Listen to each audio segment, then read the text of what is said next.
Hey guys, welcome back to Official Bravo Nation. This is episode number 19, and today I'm going to do a quick review of the Netflix documentary Into the Fire, The Lost Daughter. So this documentary really shook me up. I mean, there's a lot of true crime documentaries on Hulu and Netflix, but this one really stuck with me. I had to watch it a second time right after. I'm like, I have to watch that again because this is unreal. So it was produced by Charlize Theron, and it is directed by someone named Ryan White. I just want to say that the production team and the director, they really did a really good job. So it's about this woman named Kathy Tarkanian. In 1974, Kathy was 16 years old, and she was a runaway. And she came from a dysfunctional family. And her mother encouraged her to give up her daughter. She had a daughter. There's no mention of the father. So I'm thinking he wasn't in her life. So she was raising the child by herself, a teenager. And she gave her daughter up for adoption, thinking that she was going to a good family, just a regular all-American family from the 1970s who had everything but weren't able to conceive for whatever reason. And so that's what Kathy thought she was doing. She thought she was doing a really good thing for her child. But she also says that she didn't feel worthy of her child. And that has a lot to do with her mother and their dysfunctional relationship. And who knows how her mother was raised. But yes, Kathy gave her daughter up. She named her Alexis. She was 10 months old when she gave her to the adoption agency. And this all took place in Norfolk, Virginia. So fast forward to 2010, she wanted to find Alexis, but it was a closed adoption. And because it was a closed adoption, she had no right to find out Alexis' real name, who adopted her, where she lived. So Kathy left her information with the adoption agency. And so in 2010, 35 years later, she got a letter thinking it was from Alexis. It was from the adoption agency. So she thought it was from her daughter. She was excited about it. Like, oh my God, she finally came looking for me. But instead, it was from detectives saying that her daughter, her biological daughter, went missing 21 years ago in 1989 when she was 14 years old. And that there was a body found in a cornfield and they needed her DNA to match up against the Jane Doe in the cornfield to see if that was her biological daughter, Alexis. Of course, that shook Kathy up, and she was horrified. And of course, she did the DNA. She agreed to give them a DNA sample. And they still wouldn't give her the information about her daughter. So her husband went online and he Googled missing child born on that day, because she had her birthday, of course. And they found her. She finally found her daughter. Her name was Andrea Bowman. And so Kathy created a Facebook page, Find Andrea Bowman. She found out she was living in Hamilton, Michigan. And so she knew, when you get Facebook, the first thing you do is go and look for people you went to high school with. And that's exactly what happened when Kathy created the Facebook page. All of Andrea's high school classmates, they started flooding the page with information, and she started learning more and more about Andrea's life and, what it was like for her. But along the way, there's a woman named Meta McLeod. Meta was abducted from Holland, Michigan when she was 6 years old in 1989. So Meta is thinking that her case and Andrea's case must be related because they were so close together near the same towns, and both incidents took place in 1989. So Meta starts investigating Andrea's case herself, and she sees a picture of Andrea with her adoptive parents, Brenda and Dennis Bowman. And Meta says she sees the picture of Dennis and she thinks, oh my God, this is the man who kidnapped me. So I got goosebumps when this happened because I suspected it, just from your instincts from watching true crime. You always suspect those closest to the victim. And so when I saw Dennis Bowman, I was like, I hope he didn't have anything to do with it. But I didn't pay attention to it much. I didn't give too much into it. And then because it was so much talk about her being a runaway. And so I was thinking, and in this moment, I'm thinking she really did run away. And in that moment, you realize, oh my God, Andrea was adopted by a predator, like a scary, sick, pedophile predator. And so now it changes everything because, like, was she a runaway? Did she run away? Can you blame her for running away? And then we start getting details from her friends. And one of her friends said that her house seemed like a house of horrors. I mean, they give details. One friend said they were sitting at the dinner table. Dennis and Brenda were eating burgers. And her and Andrea, they had a leftover sandwich, which consisted of a bread, ketchup and mustard, and relish. And Andrea told her friend, this is all I'm allowed to eat. And she said Dennis got up and smacked Andrea so hard she almost fell out the chair. And also, one of the people who contacted the Facebook page was a relative. Her name is Sue, and Sue is married to Brenda's cousin. And, she was a family member, and she had a lot of insight. And she talks about how Andrea, like, they would belittle her. Brenda and Dennis would belittle Andrea. And then we found out that Andrea told her friends that she had been molested by Dennis since she was a little girl. She told people, Andrea, she had the courage to tell people that her father was molesting her. And the friend said that they would, back in the day, in the 80s, this happened in the 80s, and she said they would bring the parents to school, and you would sit there in front of your parents, and they would ask you, did your parents molest you? And of course, that would be intimidating to a child. And Andrea ended up taking it all back, probably out of fear. And it breaks my heart just thinking about how everyone failed her in this moment when she had the courage to speak out and tell she was failed. And they ended up going to a priest or a preacher, and she recanted the whole thing, which is really sad. And her friend said that Andrea hid in her house for 4 days in her closet, and she would bring her food. So now the full picture is coming together of who the Bowmans are and what Andrea went through.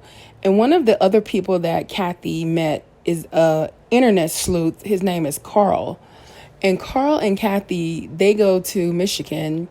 And Kathy, she starts harassing Brenda and Dennis and the cops. She's not harassing the cops, but she is harassing Brenda and Dennis. And she's saying that, she had a drone. She got a drone and she flew it over their house, or I think she went to Google Earth and saw the backyard. And she said, that's where my daughter's buried. Her motherly instincts told her that Andrea was killed by the Bowmans, Dennis, or both. She didn't know who, and that she was buried in the backyard. And she told that to the detectives, and they all were like, that sounds crazy. I'm sure people was like, he's not that stupid. I'm even thinking like, come on, that man is not that dumb to bury her right there in the backyard. And so at the end of the first episode, it's really like a 2.5 hour movie, but they split it up in 2 episodes. I don't know why they did that. But at the end, you see Dennis Bowman getting arrested. And there's so much good footage, too. We see him in the car talking to himself. I didn't kill my daughter. You got to be crazy. And so he goes into the police station, and the detective is there from Norfolk, Virginia. The detective is in Michigan from Virginia. And he says, I'm the man who you've been looking over your shoulder for most of your life. And I'm still thinking this is about Andrea. Then the detective says, this is about the 1980 homicide of the fighter pilot's wife that you murdered in 1980 in Norfolk, Virginia. And Dennis is like, oh, you have got to be out of your mind. So here is a second murder that he's suspected of. So now we've gone from him, we know he's a kidnapper and a pedophile and a sexual assaulter. He did time for sexually assaulting someone. That was years ago. This is after they adopted Andrea. He was put in jail for a few years. And so we know of several cases of him abducting children, sexually assaulting women. And he's suspected in the disappearance of Andrea, but this is where we have a murder. So now we are talking about a serial killer at this point. And then we go to part 2, and we learn about the woman from Norfolk, Virginia. Her name is Kathleen Doyle. She's a beautiful Irish-American girl from a loving family. And, her and her friend was in her house. Her husband was in the military, because remember, Dennis Bowman was in the military also. Her husband was on leave. He was in the middle of the Indian Ocean. That's what they said. But Kathleen was at home one night with her friend. They had a glass of wine, gossiping, whatever. And her friend couldn't get in touch with her the next day. And they went over to her house and they found her murdered. And they said it was like overkill, like where the person, where they were enraged. And so this went unsolved. But what happened was the murderer left his semen on the bedspread, and they discovered semen during the rape kit.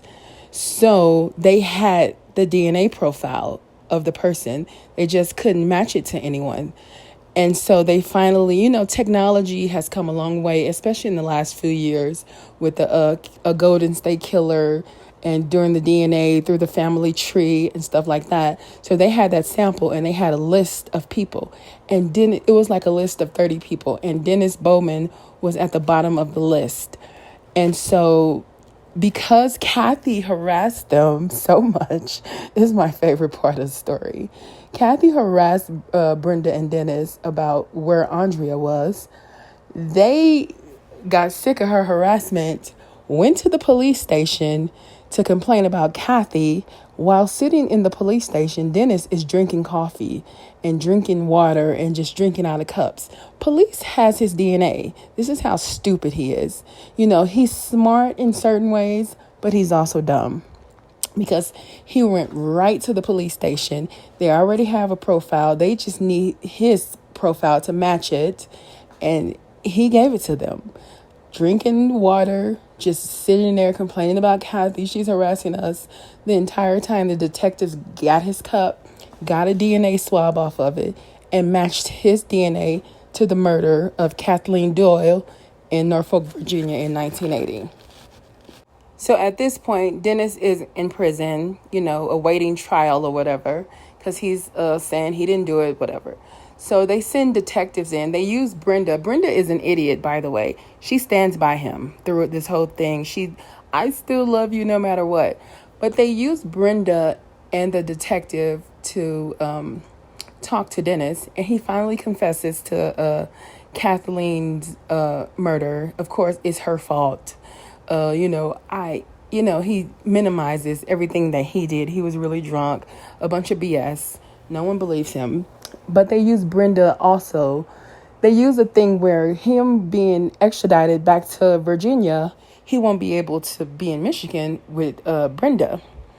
And Brenda can't go to Virginia. So they use that as a bargaining tool to find out the truth about Andrea. And so he finally breaks. They question him over and over. Tell us where Andrea is. We'll find a way to keep you in Michigan. And so he asks to see Brenda, and she comes in. This is all on video, too, which is wild. And he confesses. He says that he lies because I don't believe a word of what he says. He came home.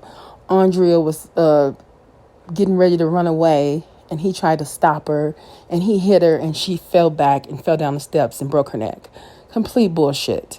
And then he says that he stuffed her dead body in a barrel, but she wouldn't fit, so he had to cut her legs off, which is just so tragic. And he reported her missing, and while the police was there in his house, he was burning her bag and her coat in the barn, like feet away from where the police was, where he was reporting his daughter missing, that he had murdered and dismembered her body. It is just unbelievable. And his dumb wife, Brenda, she's sitting there crying. Don't confess to something you didn't do. She's just such an idiot. But Dennis, he finally admits to murdering her, but he won't say where she's buried. And so we have to go on another wild goose chase about how he tells the detectives he threw her in the trash and put her out. And the trash men came and got her, took her body away, and she's like at a dump site. No one believes that because that's just too sloppy and easy to find. But then he tells Brenda that he buried her somewhere with cinnamon and tries to make it all nice and pretty with her favorite color bow. And but he won't say where. And so Brenda finally, this is where Brenda helps Andrea for the first time by finding her remains. This is the only thing I will give Brenda credit for, is bringing like an end to the madness, because she pressured him to tell her where Andrea was buried, and he finally does. And she was buried in their backyard the whole time, just like Kathy said, just like she suspected. She saw in the same spot she suspected. She knew it. Her motherly instinct knew her daughter was buried in that backyard. And you're like, wow, how bold, how that you would do that. You're already suspected of her disappearance, but you're going to be bold enough to bury her on your property. How stupid. And she was there. They dug in the ground. And one of the most disturbing things is that when they exhumed her body, she was buried with a bag of dirty diapers to camouflage the smell of the human body, the decaying human body. I don't know. I've never smelled that smell. I've heard how terrible it is. I've never smelled it, don't want to. But she buried her with a bunch of shitty diapers. It was just like adding insult to injury. Like, really? Like, just threw her away like a piece of shit. A piece of dirty diapers. That's just how low he thought of her. And so, yes, we